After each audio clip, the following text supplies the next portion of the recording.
Bonjour, bonsoir, tout dépend de quelle heure il fait. Chez vous, bienvenue dans ce nouveau numéro de Vox Feminarum, la structure qui met en avant la femme pour faire entendre et étendre sa voix. Aujourd'hui, voyageons vers un monde moins fréquenté par les femmes et recevons sur ce plateau une femme artiste, rappeuse, slameuse, Racelu Mwenge, et parlons un peu de sa carrière et beaucoup plus de sa dernière sortie, Mes peurs, qui est une chanson qui impose beaucoup de questions et auxquelles on va avoir des réponses ici sur ce plateau. On se retrouve après cette courte transition avec l'invité ici sur ce plateau de Vox Feminarum.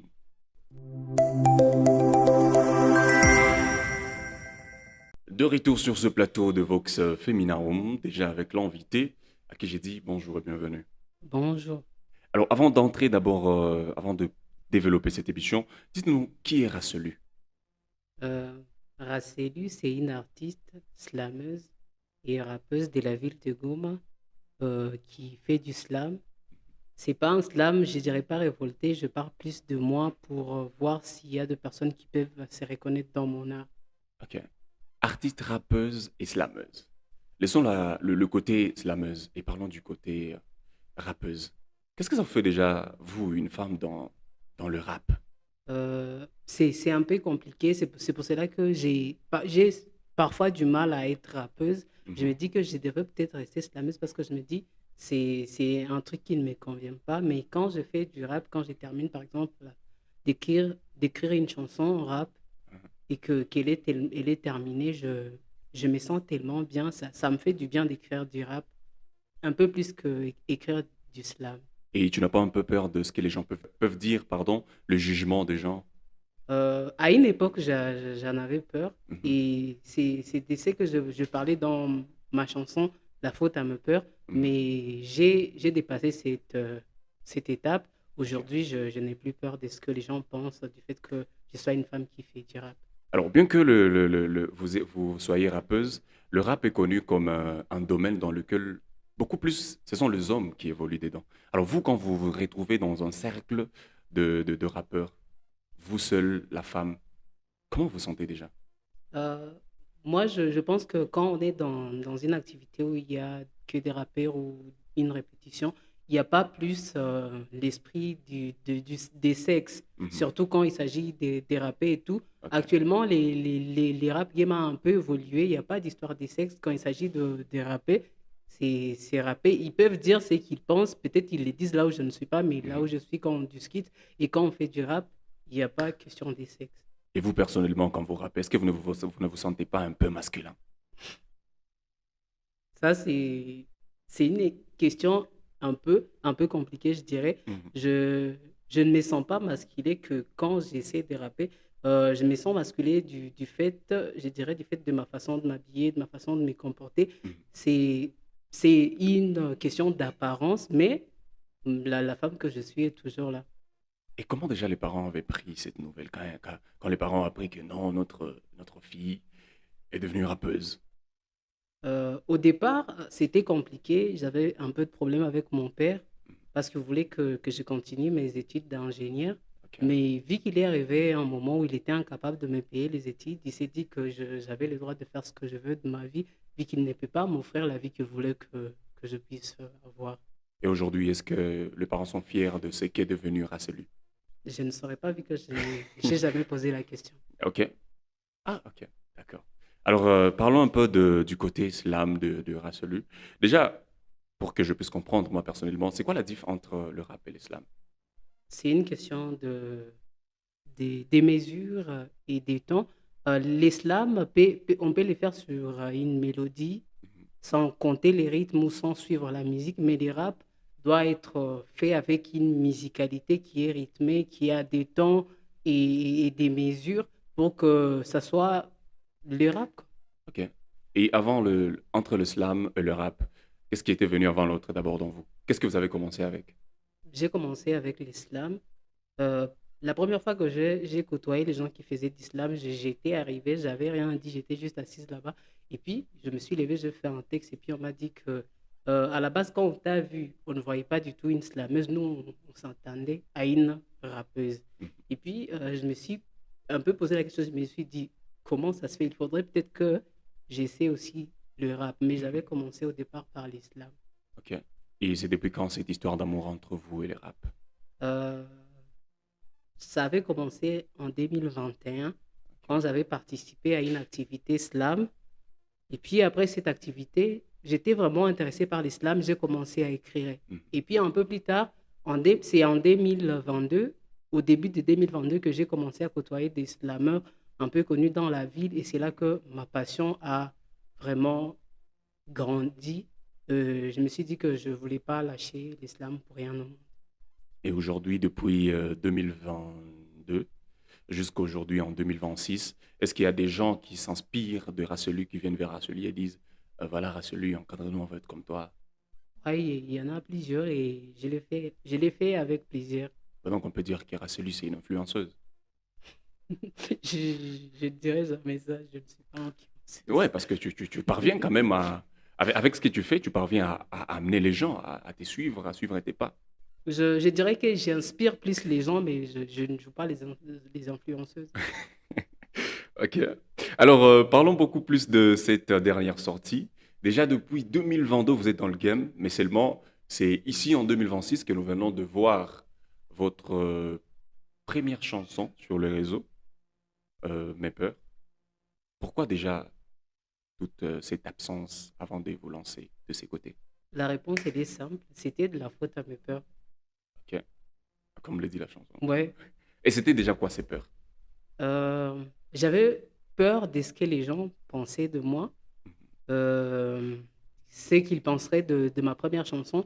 J'ai commencé à faire d'islam et je me suis fait une petite place et puis je me suis dit que mon public attendait des trucs de moi. La Mhm. première fois, j'avais déjà fait une chanson et j'ai compté la sortir, mais quand j'ai vu la chanson, je me suis dit que c'était pas à la hauteur de ce que j'aimerais faire. Ok. Et La faute à mes peurs aussi est partie dans ce même sens. Je l'avais fait il y a un petit bout de temps. Et puis je me disais, est-ce que vraiment je vais me lancer vraiment dans la musique ou je Mhm. garde seulement cette chanson pour moi? Et puis j'ai discuté avec une certaine personne et puis elle m'a convaincu que il était temps que j'arrête de laisser Ouais. des bonnes choses dans les placards, que le monde avait besoin d'écouter ce que j'ai à dire et que je devais commencer à me lancer et à faire des chansons, arrêter de rester dans les silences. Et dans la carrière artistique de Racelu, est-ce qu'on peut dire qu'il y a un avant, un après la sortie de cette chanson? Je peux dire qu'il y en a parce que avant la sortie, j'étais un peu passive dans l'art. Mhm. Tu vois, beaucoup de slameurs ne sont pas du genre à sortir des chansons et tout. On le voit que sur scène. Et Ouais. puis après ça, je me suis dit, je ne suis pas peut-être prête à me lancer et à devenir célèbre ou des trucs comme ça, mais je dois me lancer et arrêter de rester là en train de vouloir n'être que sur scène, Mhm. qu'il y ait des gens qui peuvent m'écouter à la maison quand ils veulent, parce que j'ai un message à donner et ces messages peuvent circuler comme ils veulent, que je ne puisse pas retenir les messages seulement que quand je suis sur scène. Mhm. Alors, personnellement, je connais beaucoup de vos titres.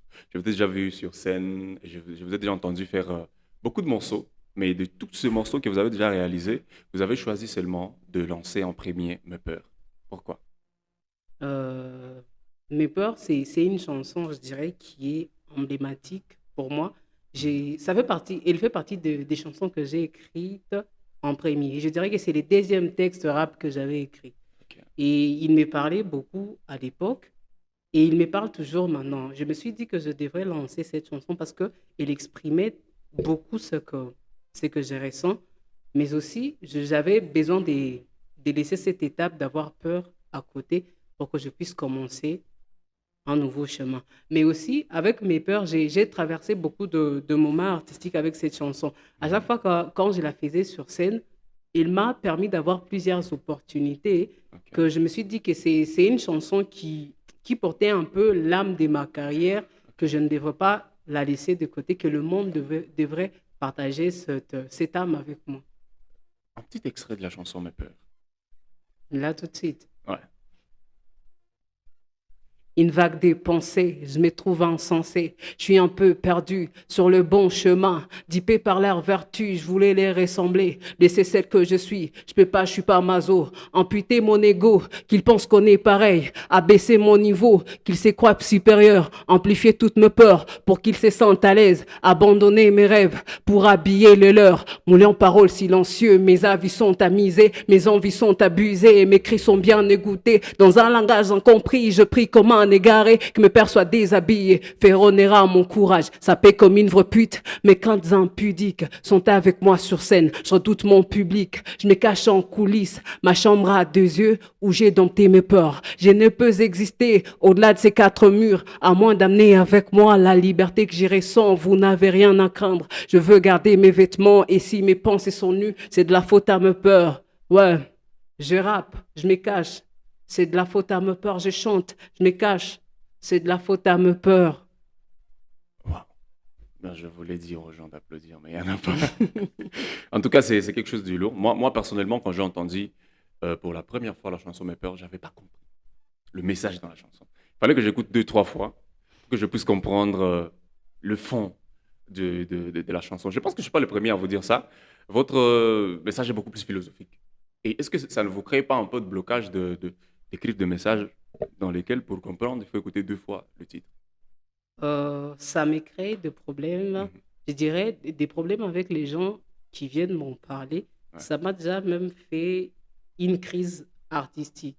ok. Donc, une personne vient me dire que les textes que tu as écrits, je n'arrive pas à comprendre. C'est une personne que tu estimes et puis elle te dit cela et puis tu te dis, sérieusement, il faudrait que j'arrête l'art si j'écris pour ne pas être comprise. Alors Mhm. qu'à la base, moi, je devais être comprise. Mhm. Et puis, en y réfléchissant, j'ai fini par comprendre que forcément, on n'est pas censé me comprendre au premier coup, ou tout le monde n'est pas censé me comprendre. Ok. Moi, quand j'ai dit des choses et que je pense que ces choses sont réfléchies, c'est un message, il y a des gens qui sont à la hauteur de comprendre ces messages.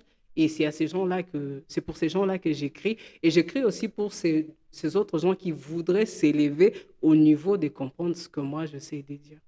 Ok. Et maintenant, après cette sortie, La faute à mes peurs, est-ce qu'on doit s'attendre à d'autres nouveaux projets? Moi, il y a de nouveaux projets. Je ne saurais pas en parler vu que pour l'instant, c'est encore secret défense, Mhm. mais il y a un spectacle à l'approche, mais aussi quelques titres qui vont voir le jour. Ah donc, soyons aguets. Ouais. En tout cas, on garde les yeux sur vous. C'est pour bon, la suite, surtout la suite, on va voir après mes peurs, qu'est-ce qui va suivre. Parce que ce sont. En tout cas, on attend de voir le titre et le vibe surtout que va nous proposer la chanson qui va venir après La faute à mes peurs. Alors, parlons un peu avant de finir de quelque chose. Ça, c'est moi personnellement qui ai choisi de parler de ça. Dans l'édition précédente du Festival Musique en Aguipage, vous étiez sur la scène, différemment de cette édition. Pourquoi? Je ne saurais pas dire. Je n'ai pas été invitée. C'est ça la question. Selon vous, personnellement, qu'est-ce qui s'est passé en fait? Pourquoi j'ai pas Parce été que invitée? après analyse, on a vu que presque tous les artistes de la précédente édition étaient sur la scène dans cette nouvelle édition. Et vous étiez parmi ceux qui n'étaient pas là. Je n'ai pas de réponse particulière vu que je me suis moi-même posé la question, mais Mhm. jusqu'à présent, je n'ai pas de réponse. Ok. On garde alors le calme en attendant que la réponse vienne. Alors on va finir comme ça. Vous allez, comme vous êtes artiste rappeuse et slameuse, vous allez, comme on le fait toujours avec tous nos invités, vous allez regarder la cam et vous allez lancer un message urgent. Mais comme vous êtes artiste rappeuse et slameuse, vous n'allez pas le faire comme tout le monde. Vous allez le faire soit en rappant ou en slam. À vous. C'est trop tard, c'est trop. Pour passer le temps, j'écrivais, je méditais. J'ai du mal à me comprendre. Comment faire les premiers pas? J'en ai fait 100 sans aller nulle part. Comment un seul pas peut-il me sortir de là? Je suis ici bloqué par rien du tout, si ce n'est par ceux qui sont là-bas. Je parle d'eux sans savoir qui ils sont. Je parle de moi sans savoir qui je suis. Autant parler des gens comme vous, des gens comme eux, des gens comme moi.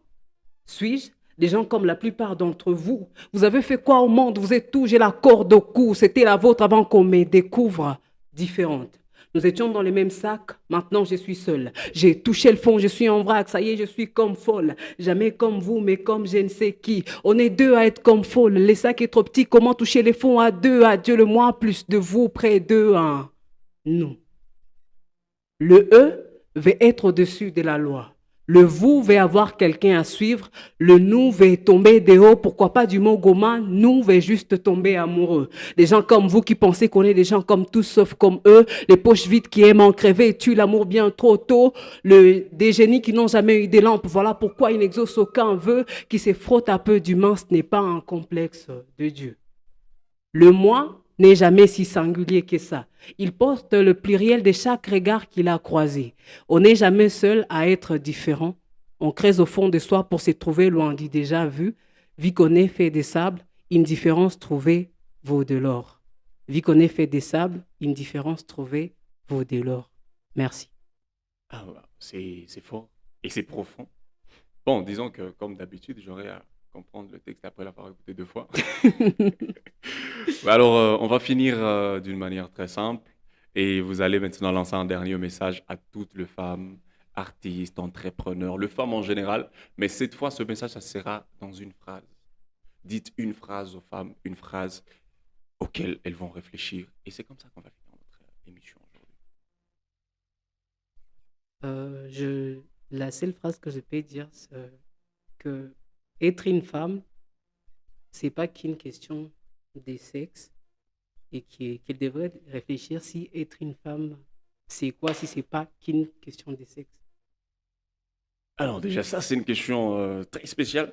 Vous avez la question, être une femme, c'est pas une question de sexe. Alors c'est une question de quoi? Eh bien, merci. C'était Vox Feminarum, l'émission qui met les trémas sur la femme pour faire entendre et étendre sa voix. Et nous étions ensemble et vous avons découvert ici sur ce plateau Racelu, l'artiste slameuse, rappeuse. Allez-y découvrir sa chanson La faute à Bepper qui est déjà disponible sur YouTube. Allez-y, écoutez la chanson et découvrez le message qui se trouve à l'intérieur. On se fixe rendez-vous prochainement avec un autre invité, une autre femme influente de la ville et faites confiance aux professionnels en architecture UPO Chora. À la prochaine.